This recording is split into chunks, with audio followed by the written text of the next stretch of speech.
when that neutrality comes, it almost kind of reboots their own consciousness and their own brain. And then when I start to ask questions, they realize that I'm not asking them out of an ulterior motive. I'm not trying to do anything malicious. I'm just trying to be curious. When you start to build that trust, and trust is built a lot more quickly with someone who's neutral, then it just starts to piece together. Welcome back to the My Future Business Show. It's Rick Nuske here. It is great to be back with you. I hope you're doing really well. And if it's your first time joining us on the show, I know you're in for a treat, because on today's call, I'm excited to introduce business owner and Chief Consciousness Officer, Mr. Charley Johnson. Welcome to the show, Charley. Thanks for having me, Rick. Absolutely. My pleasure. Now, during the call, you and I will be discussing your experiences with the Pay It Forward Foundation, and along with your mentorship under an enlightened teacher, we'll be discussing how you help organizations embrace mindfulness and consciousness in their daily operations. Now, that was a bit of a mouthful, but I got there. Can't wait. So it's wonderful to have you here. Now, where are you calling in from today, Charley? Salt Lake City, Utah. Fantastic. Tell us a little bit about home. Born and raised here. As most people would know, Utah is a very religious state with Mormonism. I was not. I wasn't Catholic. I wasn't atheist. I wasn't Buddhist. It was just not in our awareness. So grew up in a state like that, but I was a blank slate. And as we get more into this interview, you'll find out that blank slate really worked out for me when I met my teacher. And he was really teaching me all about this stuff, including what we'll talk about today is consciousness. Fantastic. Now, tell me, when you're not in, I guess, work mode and doing all the things that you're involved with, what do you like to do with yourself? Do you have any hobbies? Are you into sports? What do you think?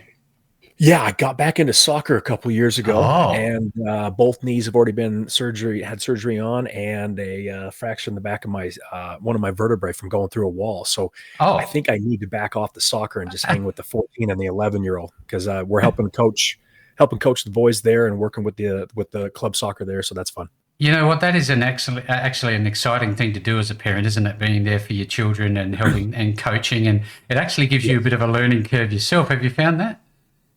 Oh, wow. Yeah. I've been, I've gone through a process and been with some very unique individuals, very powerful individuals. And I've never been as humbled as I have by making a mistake with an 11 or a 14-year-old with their soccer team, or messing up coaching or doing.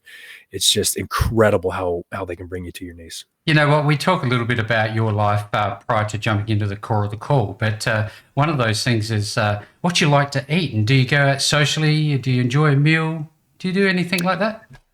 So I'm a very, very routine, simple human being. So there's a kind of like a Chipotle here. It's a local Chipotle. I will eat that almost every single day. So it's kind of boring.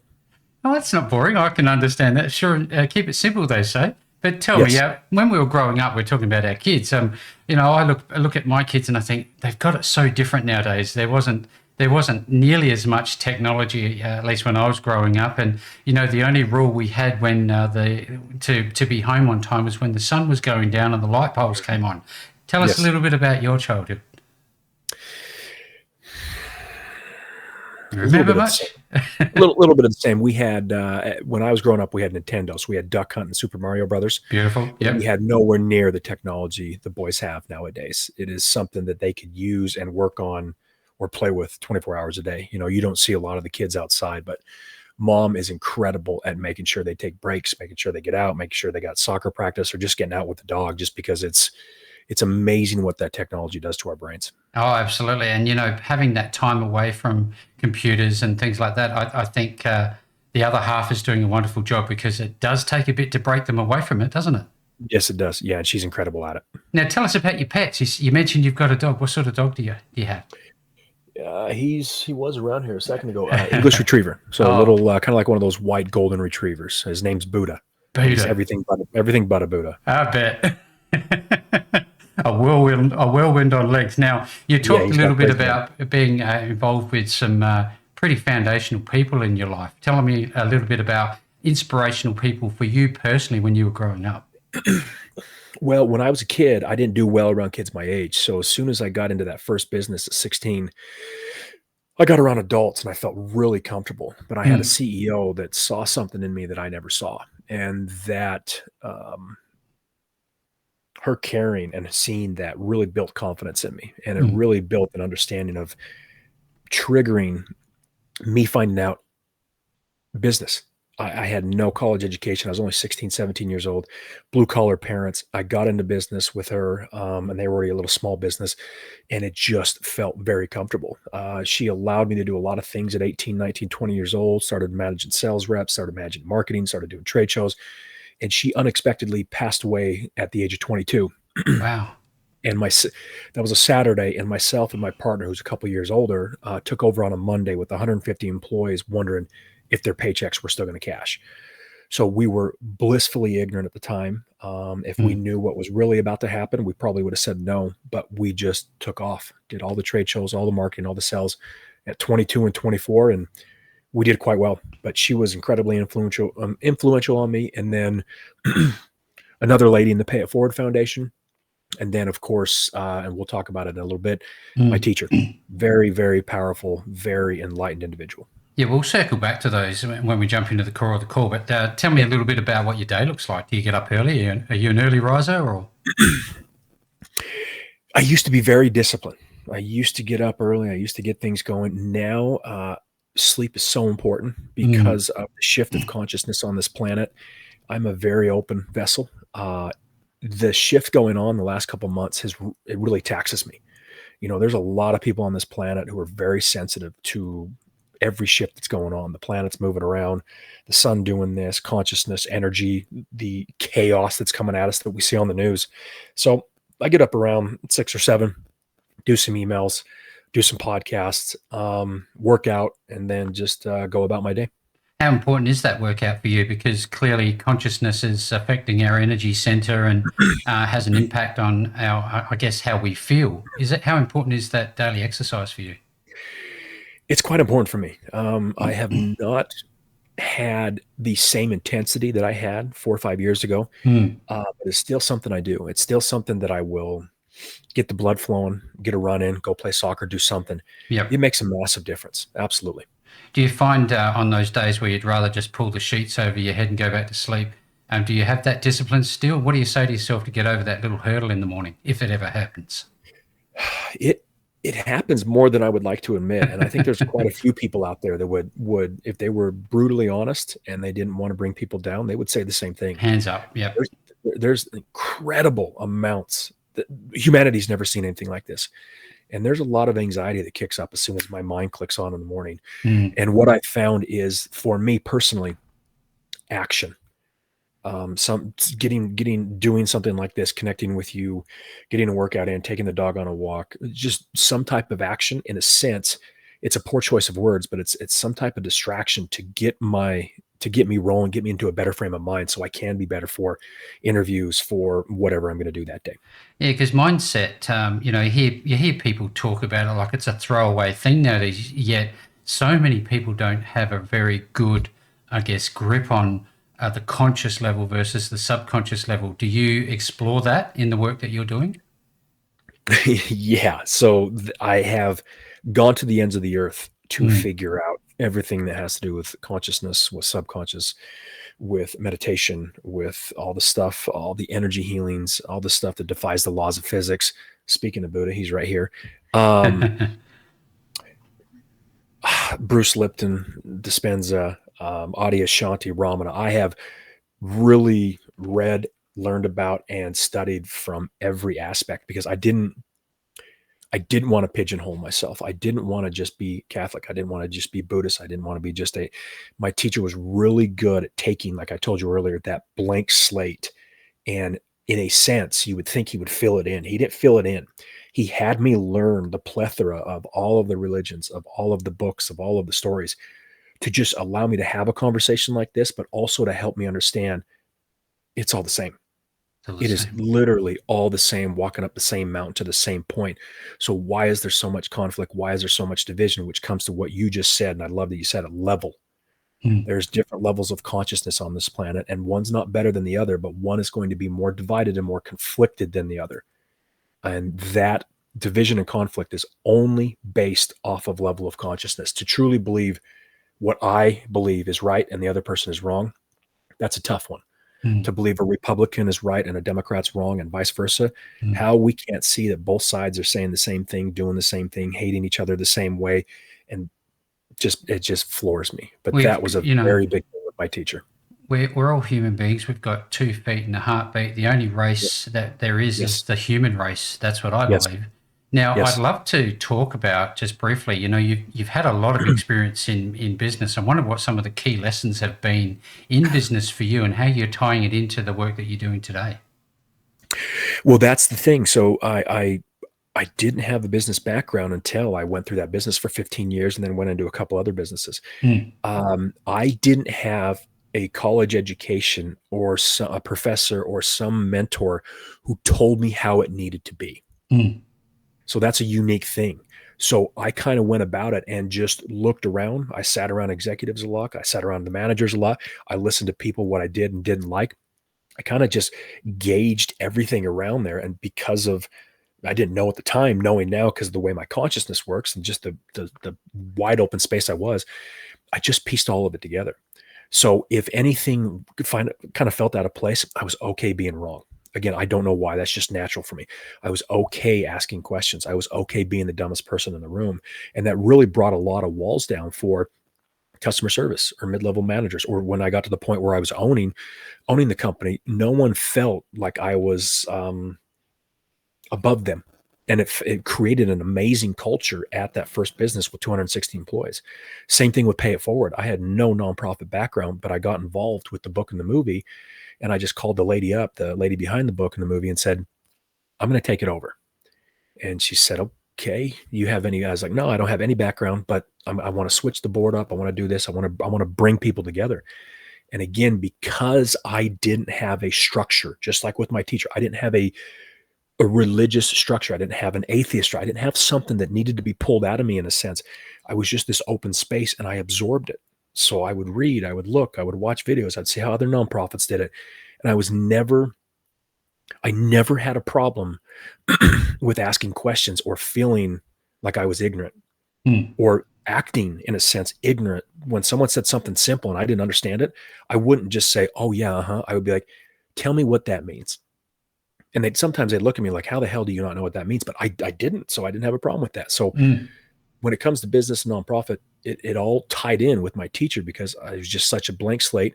I had no real guidance either way. And I was okay with that. I was okay with that insecurity and bringing that to the forefront and saying, teach me, help me. I can't do this. What can we do? Yeah, that's great feedback. You don't seem to me to be ego driven. Is there a need to have ego at all? Do we need to have that as managers? Tell us a little bit about that. Okay, so that question would be answered one of two ways if they didn't have the understanding of what you talked about earlier, which is incredibly important in every aspect of this planet that no one talks about, but I'm glad we're talking about it. Level of consciousness. Mm.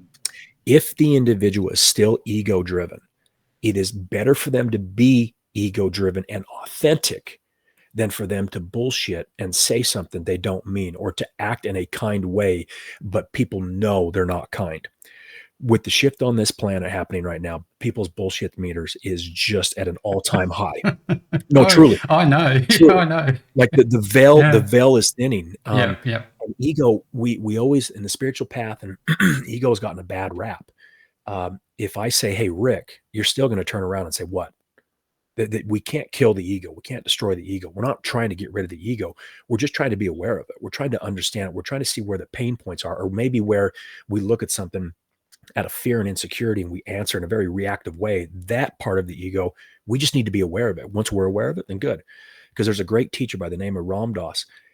He said, after 20 years with my teacher, very powerful individual, after having my heart open and meditating for 20 years, psychedelics, he did everything. The whole world loves Ram Dass. He said, after 20 years of that, not a single one of my neuroses went away. So we think that we're going to get rid of something. We think we're going to change ourselves. We think we're going to stop something.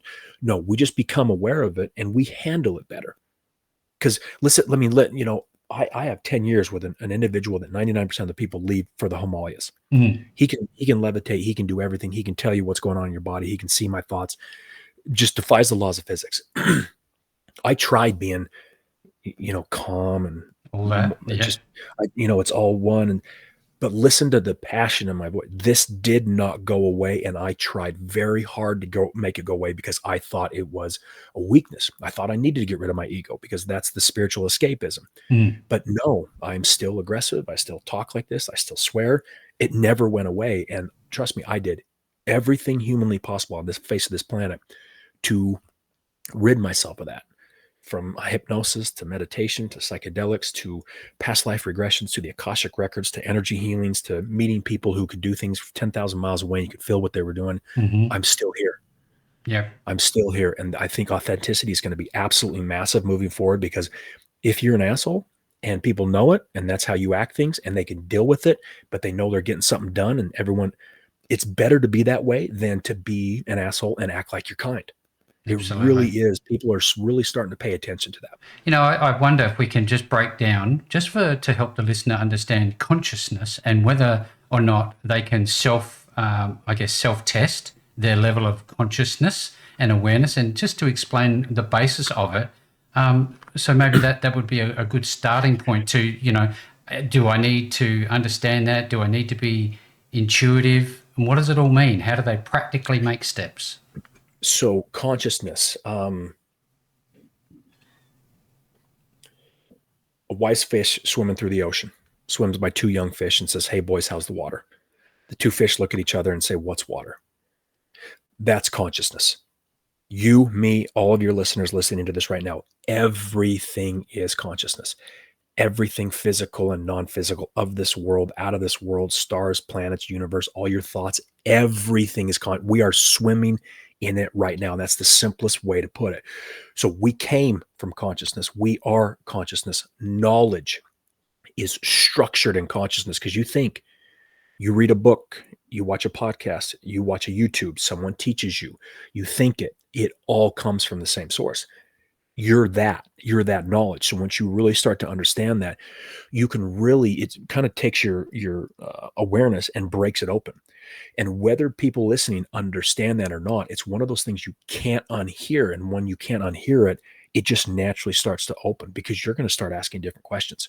You may think I'm crazy, but you're still going to ask different questions. Maybe you'll do a couple Google searches on what consciousness is. But the different levels of consciousness on this planet, and let me frame this really quickly. Yeah. We don't get mad at an 8-year-old for being in second grade, and a 16-year-old being in 10th grade is not better than the 8-year-old. They're just at different levels of their evolution at different ages. Okay? Yep. Right? Yep. You put an 8-year-old up in high school, tell them to drive, they're just going to fry. It's not going to work. So the different levels of consciousness on this planet mean clarity. It means I'm looking at this well, let's go with driving. When you drive down the freeway, if your windshield of your car is just caked with Crisco, you can't see what's on the other side, but you still drive the car. So what's on the other side is you'll see figures, you'll see shadows. You will guess what's on the other side. So when you have someone who believes my God's better than your God, and I may go to the extreme of going to war with you over it, they're guessing what's on the other side of the windshield, right? Yeah. Republicans believing the Democrats are ruining the world, but then the Democrats think the Republicans are ruining the world. They're guessing. They're a mirror, aren't they? This is not about intelligence. You can have Harvard grad 160 IQ people that have a very Crisco greased up windshield. When the awareness expands and people really start to ask themselves different questions, because that's where the greatest thing to happen, you start to remove the Crisco from the windshield. So instead of guessing what's on the other side, you're like, oh, it's a mountain. Oh, it's a tree. Oh, it's a deer. It's not that scary monster. You just start to see things clearly. And when you do that, there's just this natural human ability to be like, well, I don't need to be so conflicted. I don't need to be so divided. I don't need to hate the other side, because they're just like I am. They're thinking the same thing, just in a different thing. It's heads the tails to the coin. My question, and why consciousness is so important and why we want to push this into business right now, where did the coin come from? Where did the religions come from? Where did the politics come from? All of this division and conflict came from the same place. Let's focus on that rather than the leaves of a tree, not the heads or tails of the coin, because it's always going to be heads or tails. Someone's going to come in 4 years later. Someone's going to say, I hate this president. And the next 4 years, I love this president. And it just keeps going back and forth. So it never changes, does it? No, for thousands of years. Why has no one asked the questions we're talking about right now? That's why it's so crucial. But The shift on this planet has never happened. Humanity's never experienced this. And this is why you are allowing me to talk on this. And more podcasts are not looking at this like it's so fringe and like it doesn't make sense to me. You guys are actually finally allowing this to come out to the collective, and more people are asking about it in a legitimate way, like a CTO when technology took over business. You needed a chief technology officer. Everything's consciousness. Everything needs to have less division and less conflict. Everyone wants to tap in to clarity and knowledge they haven't had access to because their mind's limited. You need a chief consciousness officer. You need someone who understands that at a very high, clear level. And not on top of that, if they're a true chief conscious, they have some type of training with a really great teacher.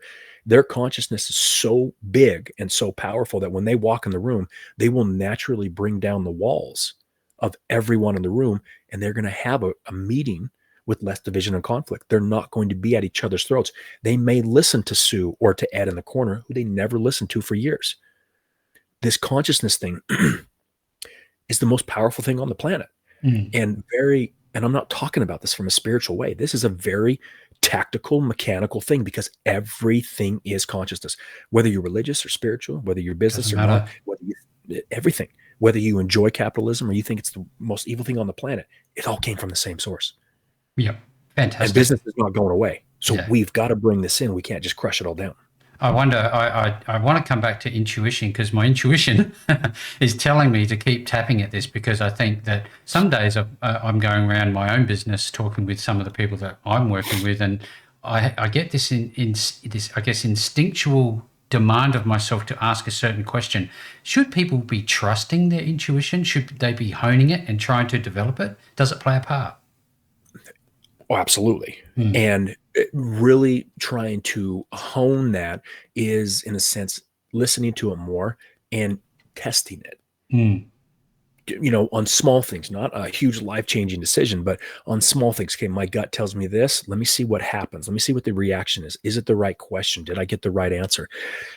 A great teacher once said, though, someone got up in front of him and said, "When will I know my gut is always right?" And he said, "That's very simple. It's not. Sit down." Yeah. we won't. We are a human being with a mind that was created out of complete dualism. Dualism will never go away. It makes it so you and I function. So you're on the other side of this camera. I'm here. So your readers can. We're not going away. No. I know it's all one and it's all love, but we live in a physical realm with human beings where most people are not at that level. And that level doesn't help us be physical beings, because we came here to be physical beings to understand what we're not. So our intuition, once you trust it, once you get used to it, once you learn about it more, once you think about it, when you ask questions, you can practice it, whatever, it will strengthen. It's still going to be, there's still going to be mistakes made. But like you said, there are certain times when you're like, oh, I should have asked that question. That's your intuition. Just kind of, there's something guiding you, whatever you want to call it, God, consciousness, higher self. There's something helping you understand what that is. Yeah, that's amazing. I wonder, with regard to you walking into a new organization that has structure, systems, belief systems of individuals within the hierarchical structure of the business, very, I guess, cemented routines about their daily activities. How do you go about walking into a place like that and saying, listen, this is great, however, this is a new path? What are the practical steps that they would have to take to follow you on this path? This is the great thing. This is the difference. This is why I love talking about this, because it goes in depth, and I'm glad business owners are listening to this. It would not be the typical consultant. It would not be a typical C-suite executive that comes in and wants to put their stamp on something. It would not be a change in structure. Most people are understanding, though, that things around the entire globe, small, medium, and large companies, they're having struggles with their employees because employees' consciousness is raising. It's causing internal conflict. They're asking different questions. There's conflict between managers and employees. There's fear. Managers are being asked to do too much. Employees are terrified if they're going to keep their job. There's nothing, when a consultant or anyone comes in, they're going to look at it in a different way. This is drastically different. I'm just going to come in like a CEO whisper, like in a whisper with the VPs, with the managers, with mid-level, with customer service. Truly like the business I've had in the past, where you understand who they are, you find out their fears, you find out their worries, you find out their insecurities. And a true chief consciousness officer is a legit open space, which ties back to what I told you earlier, that blank slate. They will, because of the energy, they will naturally feel when I ask them a question out of pure curiosity, they will know I'm not attacking them. They will know it's not for ulterior motives. It's legitimately to understand who they are. And when they can fill that open space, they can be more authentic. That impacts a company like you can't believe. HR does an amazing job, but they're more on the legal side. They're more on making sure everyone's in line. They can't do that.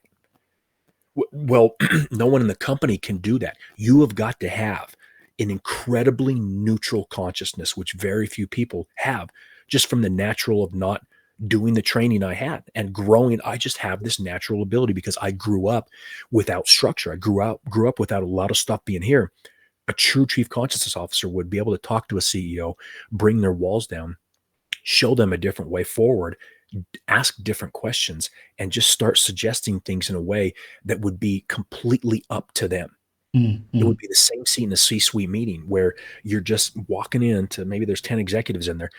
A CCO would walk in and bring the walls down just by being in the room. I know that sounds interesting. I know that sounds, because it's not measurable, it's not real type of stuff, but they would naturally bring the walls down, and you would feel, whether they understood or not, you would feel them asking different questions.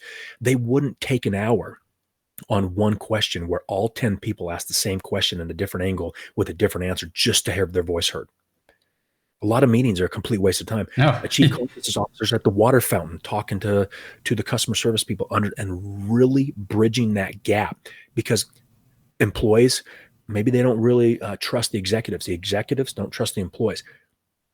A CCO bridges that gap without anyone thinking anything happened unnaturally.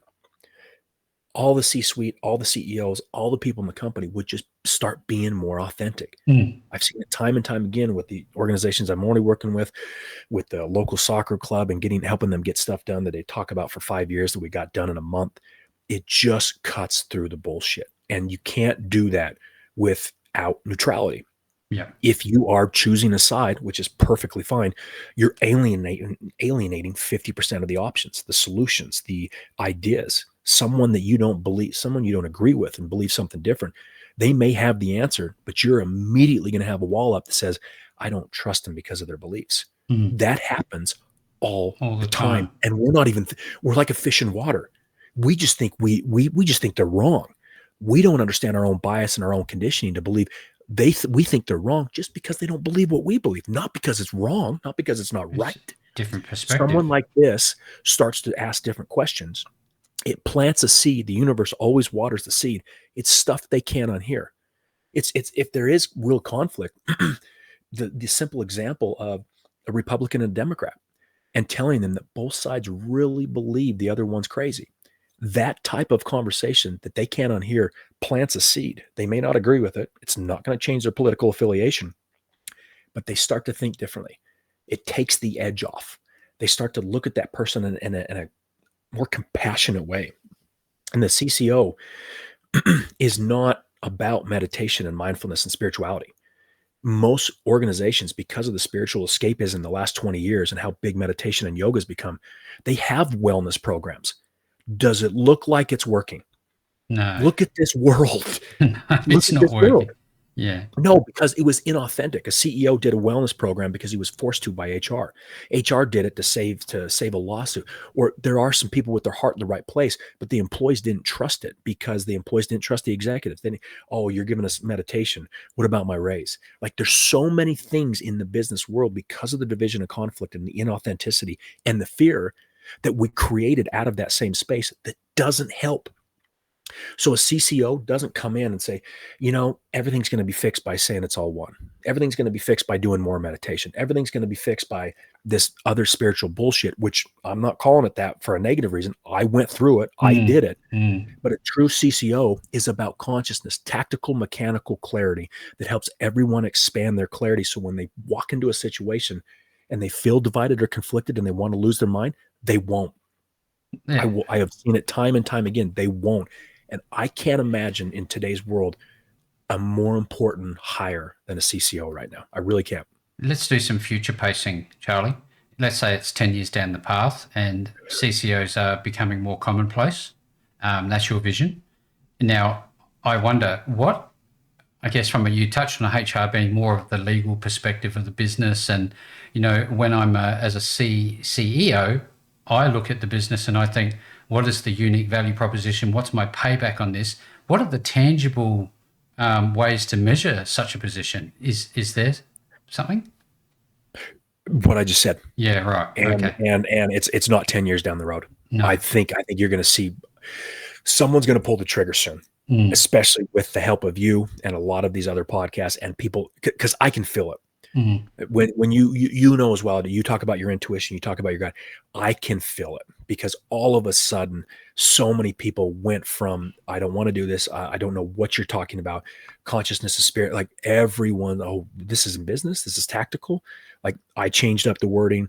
More and more people, it's going to happen this year and it's going to be a decent sized company. And when that happens, other companies are going to look at that and say, what cascade. am I missing? They're just going to say, what am I missing? What am I fearing? What am I Yep. missing out on? And then what I would love to do, and I really see happening, is I'll start helping the other companies find that position because it's going to be a very unique man or woman. And there's going to be a lot of people who claim it's going to be a very unique individual that's going to come in with the neutrality. They're just going to come up with neutrality. And if you want to talk about very simple, because if it's not measurable, it's not real to a CEO, Mm, there will be less conflict and division within the company almost immediately. right. Credible amounts of time saved in meetings because we're going to cut through a lot of excess talk that is not necessary. It seems to me that there'd almost be another university curriculum in the future for this sort of thing, because I wonder from a HR perspective how they would hire for such a position. Well, and that's what a CCO would do. Mm, A CCO would sit in on those and right. they would be able to tell that individual that looks like a great hire, but they're going to create incredible amounts of conflict within this company. We will start looking at hiring higher level consciousness individuals. And this younger generation, I know a lot of people we always butt heads with the different generations. This generation is This is very where it's different, always been. but someone who understands consciousness and understands maybe a hiree came in and they're really not good in the interview process because they're very shy in a sense, they're very sensitive to energy. HR person will be like, this person's not gonna work. They're gonna get their ass kicked, or they didn't really show me they didn't show me that passion. And I could say, they're never going to show you passion, but that individual is going to be an incredible employer for you. They're going to be loyal and they're going to kick ass for you Mm, because of they're just because you don't see what you expected to see at your level of consciousness. That individual has incredible amounts of clarity. They're going to be able to help the team. They're going to be a great leader. And they'd say, they're not going to be a leader. Well, what's your expectation of a leader? Someone who's really aggressive and really forthright and real headstrong. That hasn't worked for us too well. And then someone might come in and they may be on the arrogant side, but I can see something different in them. And I can say, listen, I know you guys don't think, watch what they do with their team. Watch what they do. There's going to be a different way to look at those hires because right now, I've just read a ton of things with LinkedIn and Indeed. AI is just going through millions of resumes. Like mm. we're just continuously going through. Well, there's so many people that are just getting their ass kicked because humans are not really looking at this. And that's a whole nother topic with artificial intelligence and keeping the humanity in the company. Mm. But a CCO is going to be more important than a CTO back when technology took over. Yeah, It's just, they're just going to have to, in a sense, at the beginning, trust it and watch what happens. it's almost the next step in our business evolution, isn't it? Now, I What else is there? no, well, Truly. I look at HR. I was a former HR person. My wife is in HR right now, and so I see, all the dots aligning for this level of involvement. Now, I Mhm. wonder, if you walk into a new business today, nobody's ever heard about you, but somebody invited you along because you had a coffee with them or something or other. If they're unsure about this, you have to have a way to wedge the door open for you to come on in. What do you say to them? If you Nothing. condemn you don't. Okay, this is Not yeah. nothing. Yeah, it would be just like I talked about earlier, Mm, asking different questions and just they can be as skeptical as humanly possible. I've met with, been around, helped with meditation, helped with business, help. There's a lot of things that really it takes time to build trust, perfectly fine.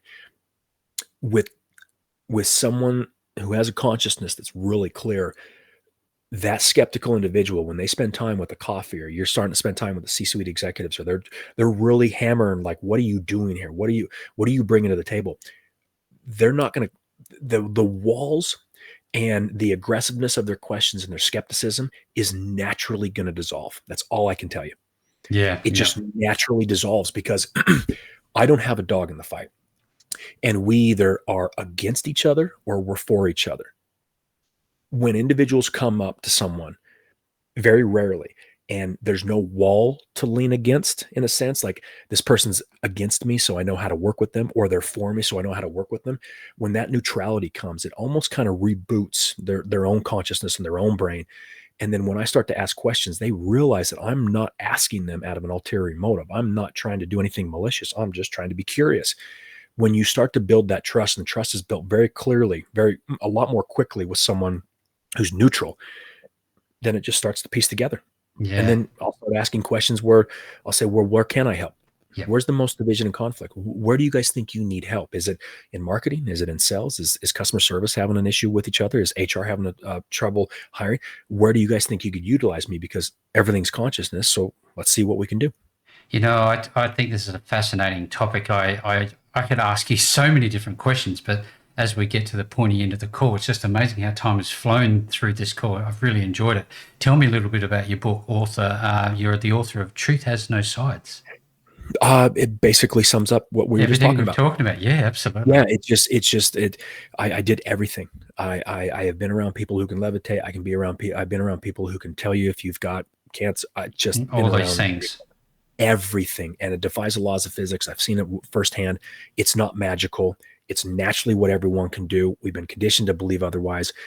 Again, I'm not talking about this in a spiritual way. This is very mechanical, very tactical. I got a t-shirt on. You feel the aggression in me. I'm not wearing loose-fitting white clothing with mala beads and telling I have my understanding of this world is to have done what I've done, and you really put those combination of skills together and embody bringing it back to the world, because everyone has to work, everyone has the business, everyone has to do and live in this 3D world and be human. So I was meant to bring all of this back to kind of help people on a day-to-day human level, not an enlightened level. You're on an incredible path, that's for sure and certain. So how does it make you feel personally when you see some, I guess let's call them transformations, for lack of better ways to put it, inside of a business? How does it make you feel to know that they're doing some positive work? It feels great. I mean, it really does. That's just the natural human inclination for anyone. A Republican wants to help, a Democrat wants to help, a Catholic wants to help, an atheist wants to help. We all have people we love. We all have people inside the business.